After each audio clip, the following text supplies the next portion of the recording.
India TV YouTube channel को subscribe करें और बेल आइकन दबाएं। ब्रेक के बाद एक बार फिर आप सभी का स्वागत है। आप सीधी तस्वीरें देख रहे हैं बांग्लादेश की राजधानी ढाका से, जहां पर आप देख सकते हैं प्रधानमंत्री नरेंद्र मोदी का विमान ढाका लैंड कर चुका है। जितने सुरक्षा के प्रोटोकॉल होते हैं, जो नियम होते हैं, उनका पालन किया जाता है और इसलिए दरवाजा खुलने के कुछ देर के बाद ही प्रधानमंत्री फिर बाहर निकलते हैं। आप ये तस्वीर देख रहे हैं और जैसा कि हमारे सहयोगी अजय जी ने बताया कि ये भी अपने आप में तस्वीर इसलिए खास है कि जितनी भी विदेश की यात्राएं हैं उसके लिए खास तौर पर यह विमान जो भारत ने ऑर्डर किया था उसमें से ये पहले विमान की तस्वीर आप देख रहे हैं। जी बिल्कुल, और दरअसल इसे आप भारत का एयरफोर्स 1 कह सकते हैं और तमाम तरह की सुरक्षा के प्रतिबंध इंतजाम इस एयरक्राफ्ट में है।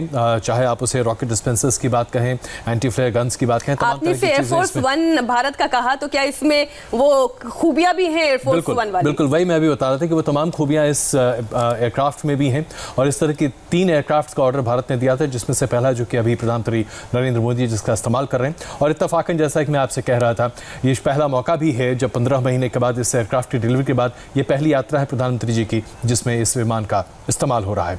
तो ये स्पेशली डिज़ाइन किया गया है। इसका जो डिज़ाइन है उसके लेआउट्स कई बार इंडिया टीवी पर हम अपने दर्शकों को दिखा भी चुके हैं। लेकिन सबसे महत्वपूर्ण बात यह है कि आज जिस महत्वपूर्ण मौके पर प्रधानमंत्री नरेंद्र मोदी पहुंचे उसका भारत और बांग्लादेश के रिश्तों पर किस किस तरह का इम्पैक्ट पड़ेगा। पवन इस वक्त हमारे साथ मौजूद हैं। पवन, ढाका जो आज मैं आपकी तस्वीरों देख रहा हूं, कल से आपसे लगातार बात हो रही है, जो तस्वीरें ढाका आज की मैं देख पा रहा हूं, जब मैं गया था आज से तकरीबन 8 साल पहले, बहुत कुछ बदलाव दिखाई दे रहा है। ये बदलाव क्या भारत और बांग्लादेश के संबंध में भी उतना ही प्रखर है?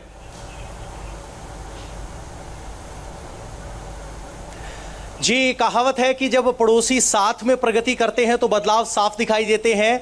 भारत और बांग्लादेश के व्यापार संबंध लगातार पिछले कई सालों से प्रगति कर रहे हैं, उन्नति कर रहे हैं। बांग्लादेश आज एक मैन्युफैक्चरिंग हब बनकर उभर रहा है और उस बदलाव का असर ये है कि आपको यहाँ प्रगति दिखाई देगी, उन्नति दिखाई देगी। और आप ये देखिए कि प्रति व्यक्ति आय बांग्लादेश की आज पाकिस्तान से ज़्यादा है और इतना ही नहीं, पाकिस्तान से कम कर्ज है पाकिस्तान से अगर कंपैरिजन किया जाए, क्योंकि पाकिस्तान से ही टूटकर बांग्लादेश बना था और यहाँ बांग्लादेश को पाकिस्तान से आज़ादी लेनी पड़ी थी।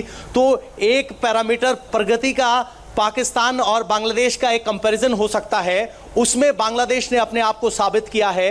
भारत और बांग्लादेश के रिश्तों की अगर बात करें तो वो भी अपने आप में प्रगाढ़ होते रहे हैं। व्यापारिक रिश्ते लगातार बढ़े हैं, सामरिक रिश्ते भी बढ़े हैं। जब 2016-17 में एक ट्रिप हुई थी शेख हसीना की दिल्ली में, तो उसमें न्यूक्लियर, स्पेस और बाकी कई सेगमेंट्स में एग्रीमेंट हुए थे और उसी तरह के बायलैटरल एग्रीमेंट्स आज भी यहाँ दस्तखत किए जा सकते हैं। हालांकि नंबर्स अभी एमईए की तरफ से स्पेसिफाई नहीं किया गया है, लेकिन हाँ ये ज़रूर है कि 50 वर्ष पूरे हो रहे हैं, गोल्डन जुबली ईयर है, तो ज़रूर भारत और बांग्लादेश के रिश्तों को एक नए आयाम पर ले जाने की कोशिश है। पवन, अगर देखा जाए तो बांग्लादेश को भारत ने गेटवे टू ईस्ट की संज्ञा भी दी है, यानी कि हम पूर्वोत्तर देशों तक अपनी पहुंच बांग्लादेश के जरिए बना सकते हैं। म्यांमार को लेकर शायद उतने उत्साहित भारतीय प्रशासन नहीं रहा है। बांग्लादेश को इस नज़रिए से जब देखें तो ट्रैवल कॉन्ड्यूट के लिए अगर आपको थाईलैंड जाना है, सिंगापुर जाना है, आपको बाकी कंबोडिया, लाओस, तमाम अन्य देश जाने हैं, तो इन तमाम देश पहुँचने के लिए सड़क के रास्ते बांग्लादेश हमारे लिए बहुत महत्वपूर्ण है। तो ये संबंध और कैसे मजबूत हो सकते हैं, इसके लिए क्या क्या कदम उठाए जाने की संभावना आपको दिखती है? जी बिल्कुल, आप देखिए कि कोरोना काल में जब पूरे विश्व में हवाई सेवाएं ठप थी तो भारत के साथ बांग्लादेश के रेल लिंक कायम थे। 5 रेल लाइंस हैं जो बांग्लादेश और भारत को जोड़ती हैं और इनके जरिए ही गुड्स एंड सर्विसेज को ट्रांसफर किया गया और कहा जा सकता है कि ईस्ट में कनेक्टिविटी का। नमस्ते, मैं हूं मीनाक्षी जोशी। वीडियो और खबरों से अपडेट रहने के लिए India TV YouTube channel subscribe करें, बेल आइकन दबाना ना भूलें। जुड़े रहें इंडिया टीवी के साथ।